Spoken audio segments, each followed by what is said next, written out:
HOA burned down my house for refusing membership, then learned I'm a feared federal judge. You heard that right. This is the insane, jaw-dropping true story of how an HOA took things way too far, until they realized they were messing with the wrong person. Let me set the stage. You think an HOA is just there to make sure your lawn stays green and your trash cans are hidden, right? Well, for most of us, that's the case. But for me, it wasn't just about flowers in the yard or whether my mailbox matched the neighborhood aesthetic. This HOA took things to a level I never expected. It all started when I moved into a seemingly peaceful suburban neighborhood.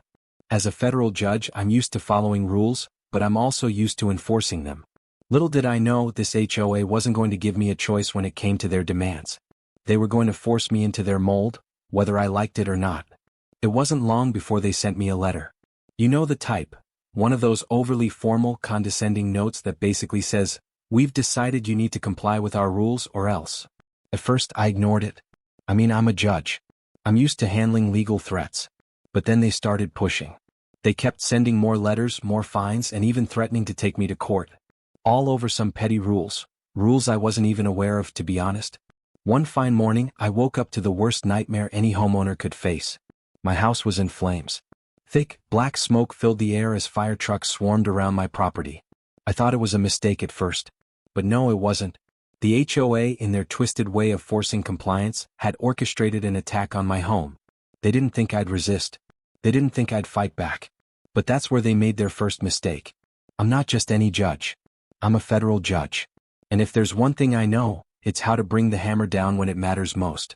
I was ready to take them to court, but this time it wasn't going to be business as usual. This was personal. As the flames were doused and the damage assessed, the HOA members had no idea who they were dealing with. The moment I showed up at the local government office, I knew things were about to get real. They tried to play it off, claiming it was a mistake, but I could see the fear in their eyes. They didn't know the half of it. The lawsuit I filed was unlike anything they had ever seen. As a federal judge, I had access to resources and legal teams that would bury them faster than they could say compliance. But more than that, I had something they didn't: the power of the law on my side. And this time it wasn't just about property rights, it was about accountability. About making sure no one, especially not a petty HOA, could ruin lives without facing consequences. I made sure every part of their operation came under the microscope. Every shady deal, every backdoor decision, every violation they'd swept under the rug. I wasn't just after justice for my house. I was after justice for everyone they'd ever bullied. As the investigation unfolded, the HOA members began to crack. The power they thought they had over my life quickly turned into the thing they feared most: accountability. And when the truth came out, the HOA realized they had gone too far. What they had tried to use as a means of control turned into their undoing. And as for me, I wasn't done. This was just the beginning. I knew that with my position, I had the chance to set a precedent. A message to anyone who thought they could abuse their power without consequence. This wasn't just about me. It was about taking a stand for everyone who'd been intimidated or bullied by those in charge. I wasn't just going to let this slide. I didn't just win the case. I turned the tables in a way they'll never forget. And here's the kicker: I did all of it without even breaking a sweat. So what happened next? Well, I'll tell you how the tables turned and how the HOA learned the hard way that messing with the wrong person, especially a federal judge, can have some serious consequences. But we're not done yet. Stay tuned, because this story takes a twist you won't believe. As the case progressed, it became clear that the HOA was in over their heads. They had thought they could push me around, intimidate me into submission, but I wasn't some faceless homeowner. I had the law, and I had something they didn't: a sense of justice that ran deeper than any of their petty rules.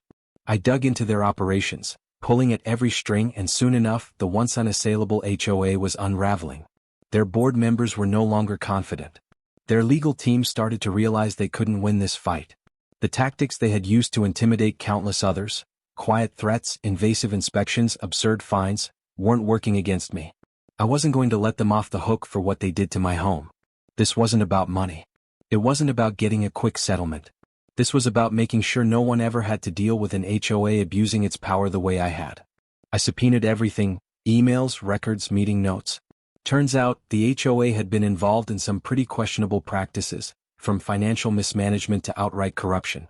It wasn't just that they were overbearing with their rules, they were also using their position for personal gain, lining their pockets while bullying residents into submission.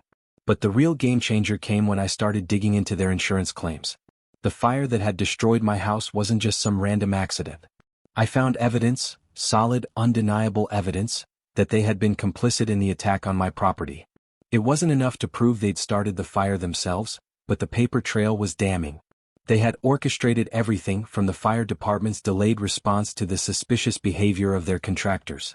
It was a scheme to force me into compliance, and they had underestimated just how far I was willing to go. The moment I uncovered that information, I knew the tide had turned. The HOA was no longer the towering, untouchable entity they once were. Now they were scrambling to save themselves. The board members began distancing themselves one by one from the whole mess. They realized their little operation was no longer a small, contained issue. It was a federal case with massive consequences. But even then they didn't learn their lesson. They tried to stall, to bury the investigation, but every move they made only dug their hole deeper. They had no idea what they were up against. I wasn't just a federal judge. I was the law coming down on them, and I wasn't about to let them slip away. The pressure started building. News outlets began catching wind of the case, and the story spread like wildfire.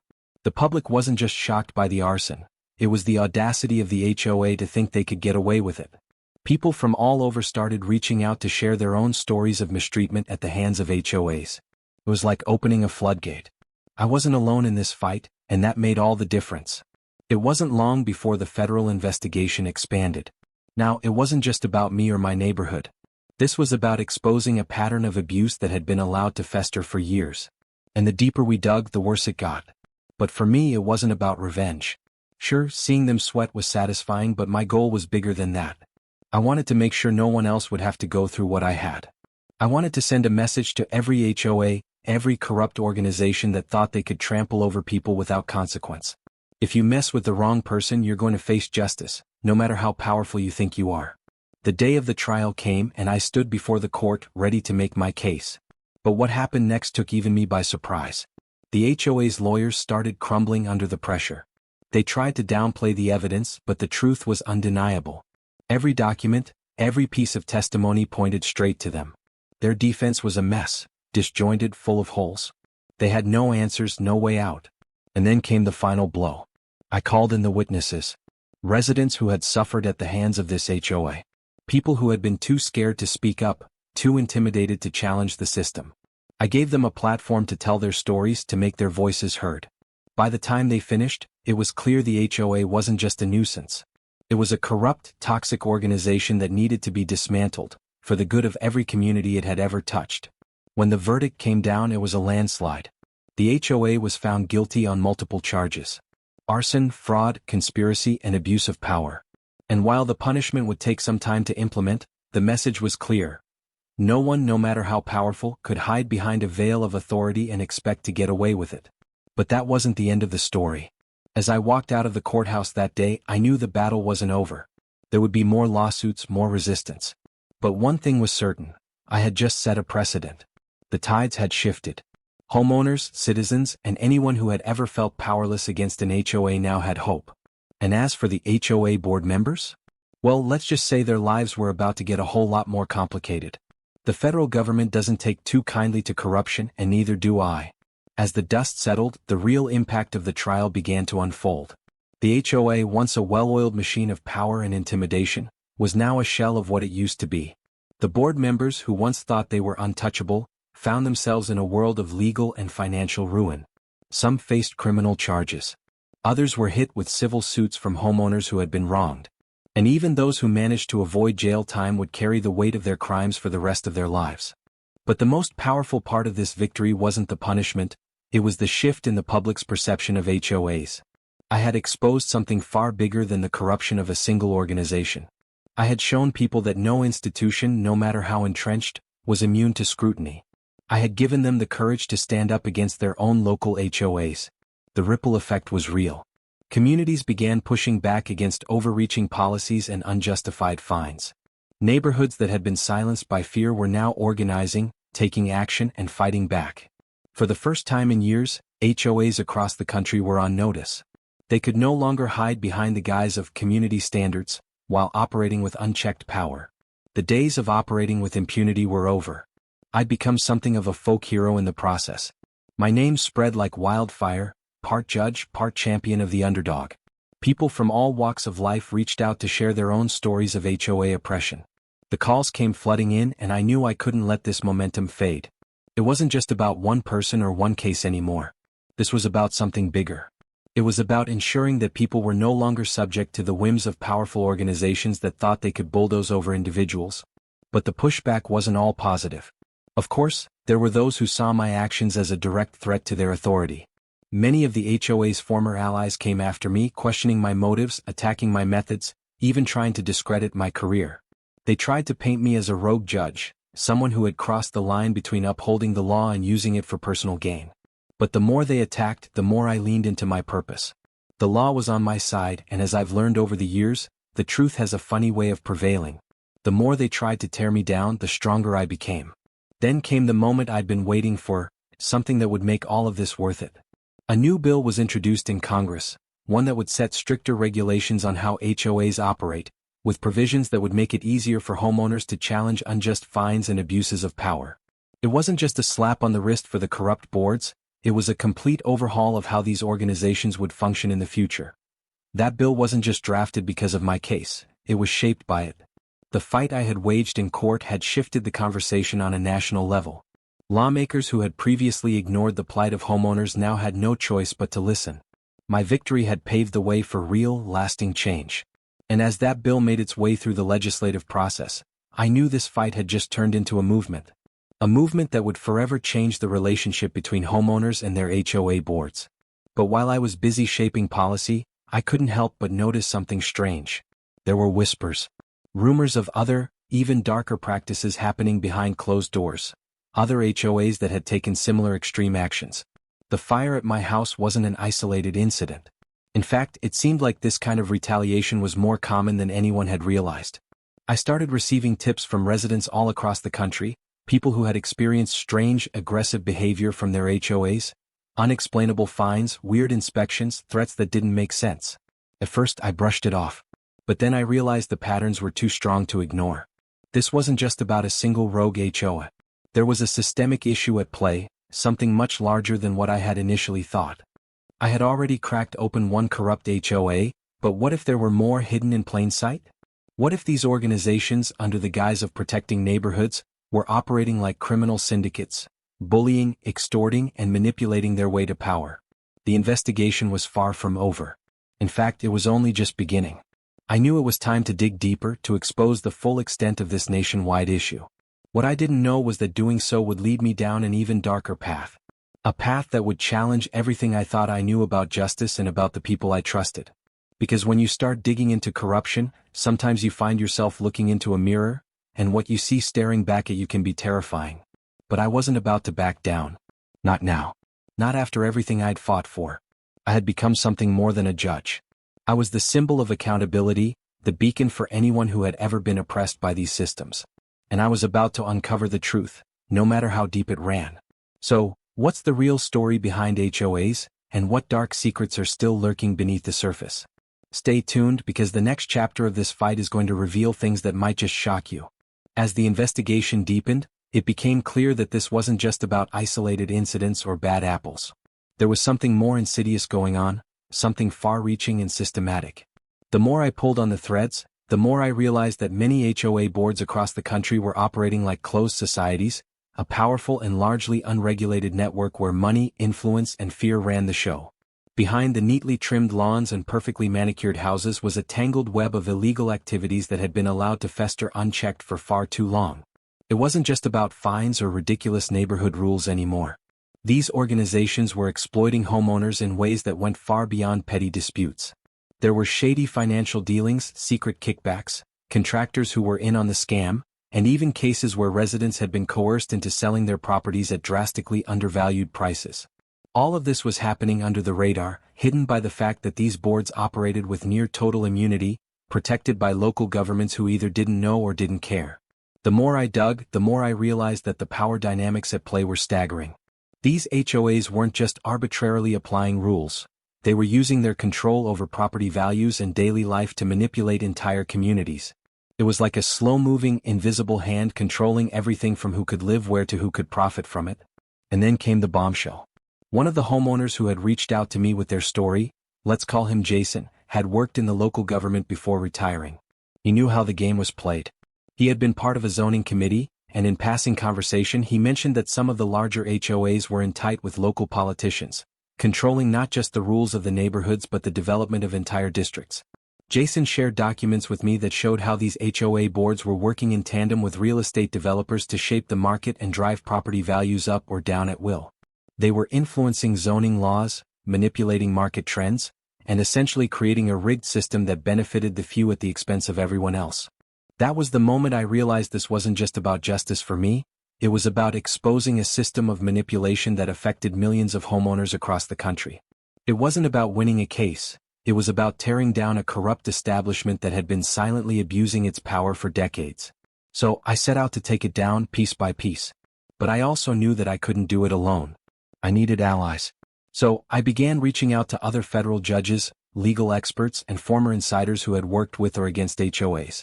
I needed to build a coalition that would not just take down one HOA, but expose the entire corrupt framework that allowed them to flourish.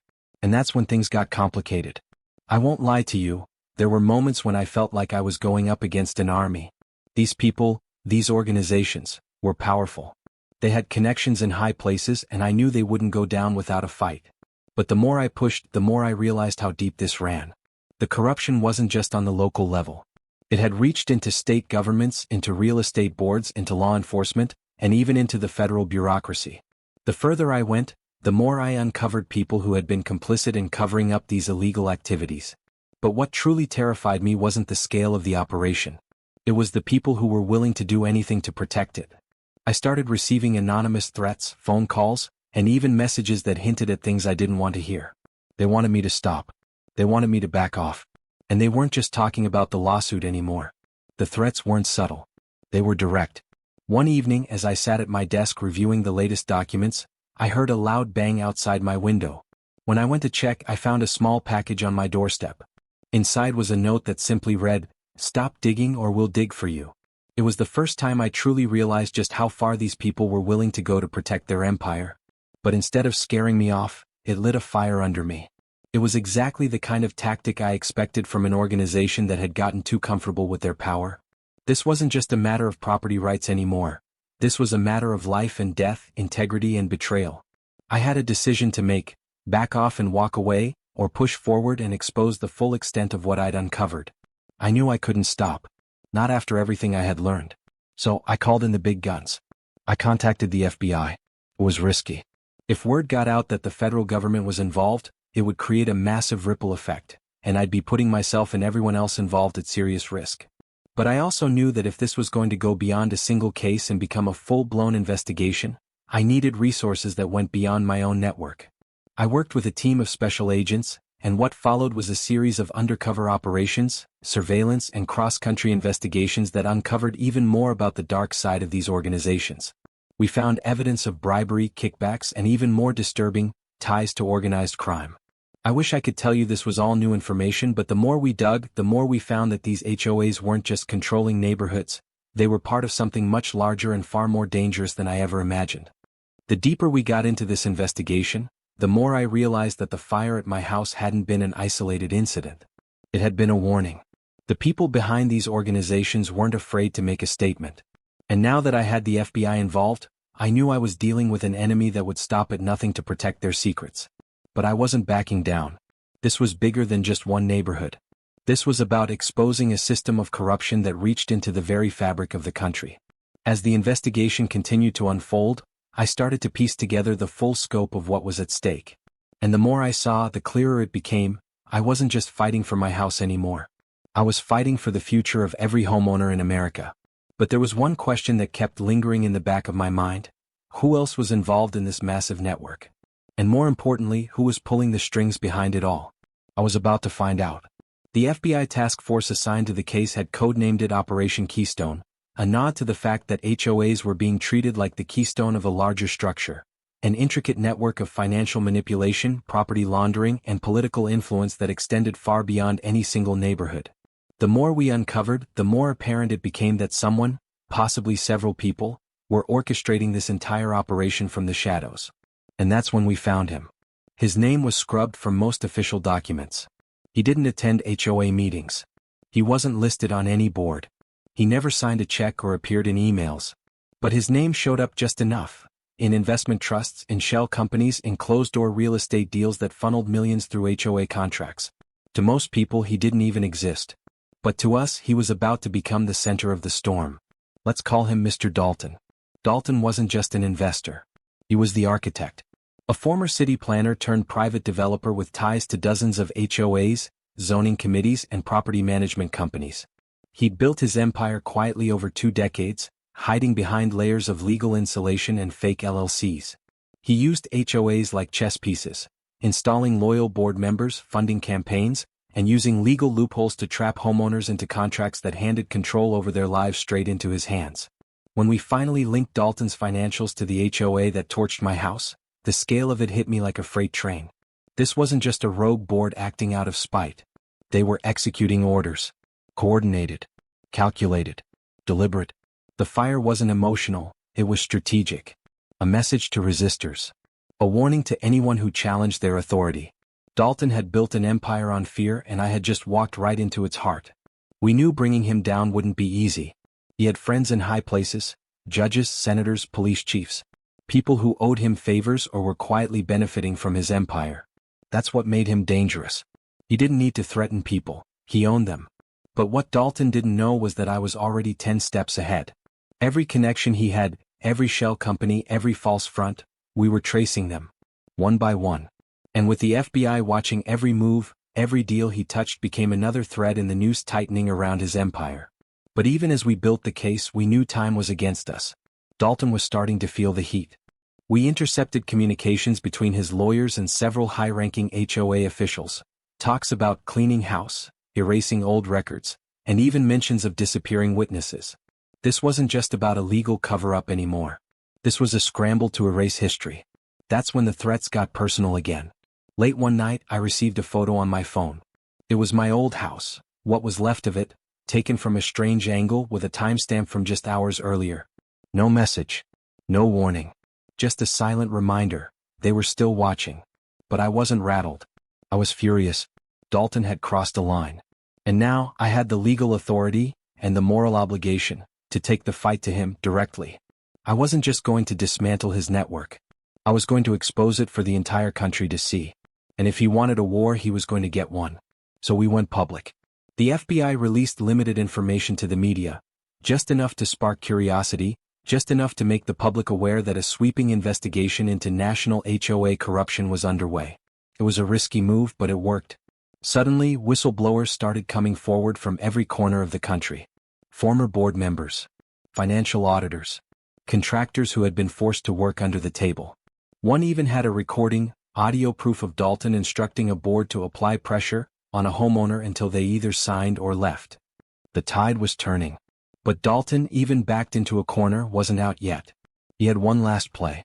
A legal maneuver filed in a circuit court, an emergency injunction to halt all investigations on the basis of procedural overreach. It was bold.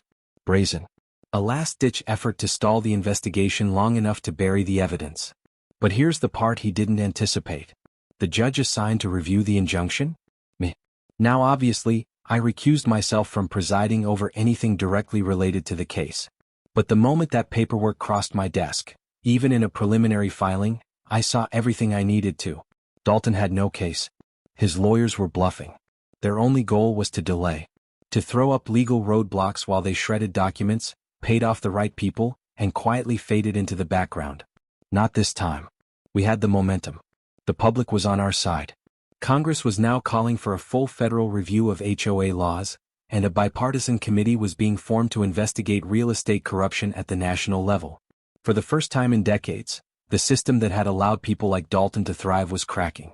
But we still didn't have the smoking gun. We needed hard evidence that Dalton had personally ordered the fire, that he wasn't just the architect of the system, but the executioner behind its most violent act. And that's when one of his own board members flipped. They asked for full immunity and federal protection in exchange for everything.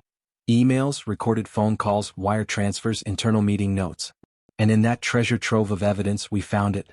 A single voice message sent from Dalton to the HOA president the night before the fire. 6 words.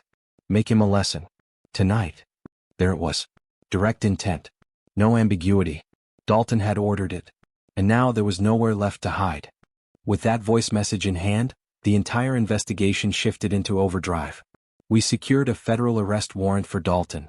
Early morning, just past 5 a.m., a joint task force of FBI agents and U.S. Marshals raided one of his luxury estates, an oceanside compound in Florida, surrounded by private security and surveillance tech that would make Fort Knox look amateur. He wasn't expecting us. And that's the thing about men like Dalton, they never think the law will reach them. They live their entire lives above it. Until it comes crashing through their front door. The footage of his arrest made headlines within the hour. Helicopters overhead, black SUVs surrounding the property, Dalton being led out in cuffs, wearing nothing but silk pajamas and a look of disbelief. For a man who had built his legacy on control, seeing him powerless, cornered, and completely exposed, that was the moment it all came full circle. But this was far from over. You don't dismantle a national web of corruption with one arrest. Dalton's empire had layers. Underbosses, enforcers, attorneys, developers, judges. Some of them were still hiding in plain sight. Some were already trying to erase their names from the books. But that's the beauty of a domino effect. Once the first one tips, the rest follow fast. We launched simultaneous investigations in 6 states, each targeting HOA organizations that had shown financial ties or operational overlap with Dalton's entities. And what we found confirmed every suspicion I'd had since the beginning. He wasn't alone. There were others like him, less visible, less loud, but just as ruthless. They used different names, different fronts, but the playbook was the same. Bully the homeowners, manipulate the markets, profit from fear. But here's where things got interesting. As we peeled back the layers of these HOA developer alliances, we found one document that changed everything. A sealed agreement dated over a decade ago, signed by Dalton and someone else. Someone even higher up the food chain. A name that, until that moment, had stayed out of every file, every lead, every trace. It was a sitting U.S. senator. Now, understand this. Finding a sitting senator's name on a private real estate agreement tied to criminal activity is the legal equivalent of walking into a room with a ticking nuclear device. Everything stopped. The task force went silent. Phones were confiscated. Secure rooms were locked down. What we had just discovered wasn't just corruption. It was federal treason masked as economic development.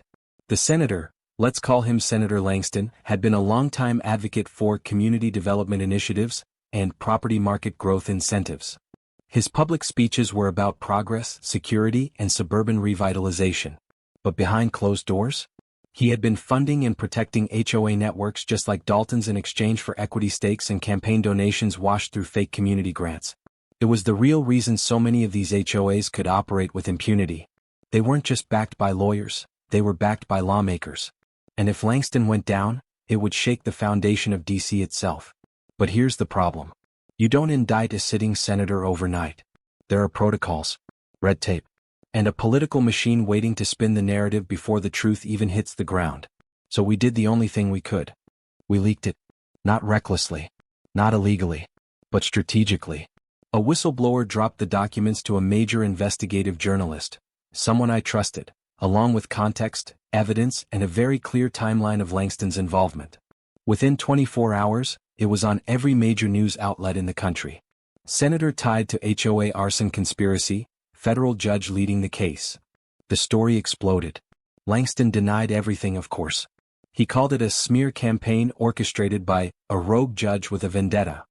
But the court of public opinion was already moving, and the Department of Justice had no choice but to act. A Senate Ethics Committee was formed. Langston's financials were frozen. And his former aides started disappearing.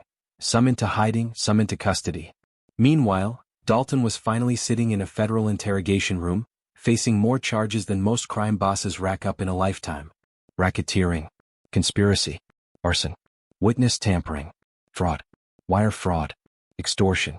And that was before we even hit him with the new charges from the flipped board member's testimony. But Dalton still had one card to play. He requested a meeting with me. Now, normally this would never be allowed. Judges don't meet with suspects in active cases. But given the high-level nature of the investigation and the fact that I was functioning more like a special investigator by this point than a bench judge, the Justice Department approved it, under heavy surveillance and full security.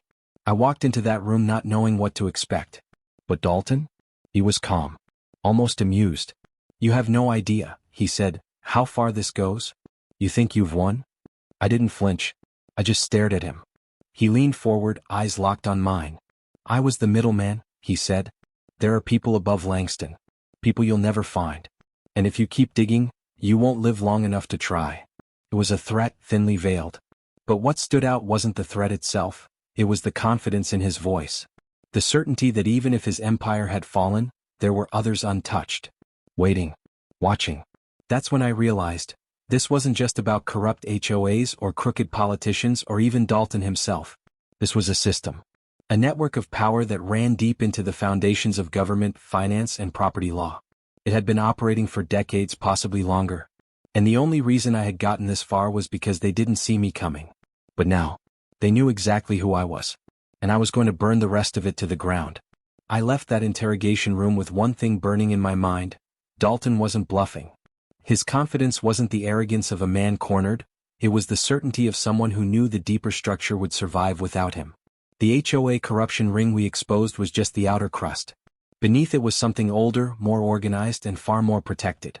It explained everything: the delayed fire department response, the legal walls we kept hitting, the judges who quietly recused themselves, the developers with untouchable reputations. They weren't just connected by business. They were part of a coordinated ecosystem built on silence, favors, and fear.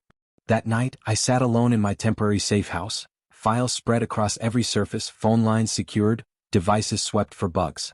I couldn't sleep, not because of fear but because of the sheer scope of what lay ahead. For every HOA we took down, 5 more stood untouched. For every corrupt official exposed, a dozen more were still hiding in plain sight. And now I was a target. Not just for retaliation but for political character assassination, for professional ruin. If they couldn't silence me, they'd discredit me. That's how these people worked. Quiet. Methodical. Surgical. But what they didn't understand was that I had crossed a line of my own. I wasn't just fighting as a judge anymore. I was fighting as a citizen, as a victim, and as a man who had seen the system from both sides of the bench. I had lived through the fire, I had chased the paper trails, and I had stood face to face with the architect of it all. And I wasn't going to stop, not when I was this close to the core. So I reached out to my network again: former federal prosecutors, ex-NSA analysts, investigative journalists, and a retired intelligence officer I'd once ruled in favor of during a whistleblower case. We formed a small, off-the-books task force. No official titles. No public roles. Just people committed to exposing the machine that had corrupted the very foundation of homeownership and community life in America. We called ourselves the Ledger Project, a nod to the single, untampered copy of Dalton's financial records that we'd recovered from an offshore backup in the Caymans. That ledger didn't just map out his empire. It hinted at the others. We began connecting dots that had never been linked before. HOAs in entirely different states that used the same contractors, filed identical legal documents, hired the same law firms, and were funded by real estate trusts tied to dummy shell companies. Names started repeating. So did addresses. So did unexplained security fees, property transfer penalties, and compliance charges. All legal on the surface. All theft in practice. It was coordinated extortion disguised as neighborhood management. And the worst part? Most homeowners had no idea they were being bled dry. They thought they were paying for landscaping, for gate security, for parking enforcement. In reality, they were feeding a billion-dollar black market of property control, data trafficking, and political influence. But there was a flaw in the system. These people had grown so confident, so insulated, that they'd stopped covering their tracks. They repeated methods. They left fingerprints. And we were following every one of them. What we found next blew the case wide open again. A pattern of HOA foreclosures, all initiated under suspicious circumstances, all targeting minority families and elderly homeowners in gentrifying neighborhoods. They were being pushed out, systematically, their homes seized over minor infractions, unpaid dues, or code violations fabricated by compliance inspectors, who were never officially licensed. Those properties were then transferred at below market value to development groups tied to, you guessed it, Langston's campaign donors. It was engineered displacement, legalized theft, and it had happened over 1,000 times across 6 states. That was no longer an HOA problem. That was a civil rights crisis. And now we had the evidence. I contacted the Department of Housing and Urban Development. We presented everything: Affidavits, financial records, recorded interviews, and copies of the original ledger. Within weeks, they launched a joint federal task force with the DOJ and the SEC. Langston's assets were frozen. 3 more senators were named as persons of interest. The investigation was now a top-tier national priority, with the president himself briefed on the scope of the corruption. Still, the machine fought back. Media hit pieces began running on me, claims of bias, of overreach, of vendetta. They painted me as unstable, power-hungry, even dangerous. But it didn't matter anymore. The truth was out. And for every article they published, 100 emails poured into our inbox from citizens telling their own stories. Harassment, eviction, retaliation, silence. This wasn't just about one judge fighting back. It had become a movement. And we weren't stopping. Because now we weren't just chasing the people at the top. We were preparing to dismantle the entire system, from the ground up. And that brings us to where we are now. What started as one man refusing to bow to a corrupt HOA became a full-scale war against a hidden empire, one built on fear, silence, and the illusion of control. They burned down my house thinking they'd break me. Instead, they lit the fire that exposed a nationwide network of abuse and corruption.